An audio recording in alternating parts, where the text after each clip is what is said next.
ఆంధ్రప్రదేశ్ రాష్ట్ర చరిత్రలో మరో కీలక మలుపు. పరిపాలన కేంద్రీకరణే లక్ష్యంగా ప్రభుత్వం ఒక చారిత్రాత్మక నిర్ణయం తీసుకుంది. డిసెంబర్ 29, 2025న జరిగిన రాష్ట్ర కేబినెట్ సమావేశంలో కొత్తగా పోలవరం మరియు మార్కాపురం జిల్లాల ఏర్పాటుకు అధికారికంగా పచ్చజెండా ఊపారు. పశ్చిమ ప్రకాశం ప్రజల దశాబ్దాల కళ నెరవేరుస్తూ మార్కాపురమును, గిరిజన ప్రాంతాలను అన్ని విధాలా అభివృద్ధి చేయాలనే ఉద్దేశంతో రంపచోడవరం కేంద్రంగా పోలవరం జిల్లాను ప్రకటించారు.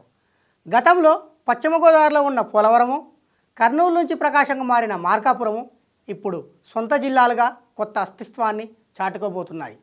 వీటితో పాటుగా అన్నమయ్య జిల్లా కేంద్రంగా రాయచోటి స్థానంలో మదనపల్లెను ఖరారు చేస్తూ ప్రభుత్వం మరో కీలక నిర్ణయం తీసుకుంది.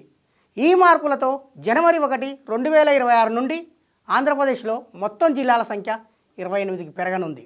కొత్త జిల్లాల ఏర్పాటుతో ఆంధ్రప్రదేశ్ అభివృద్ధి పదంలో సరికొత్త అధ్యాయాన్ని లిఖించబోతుందా?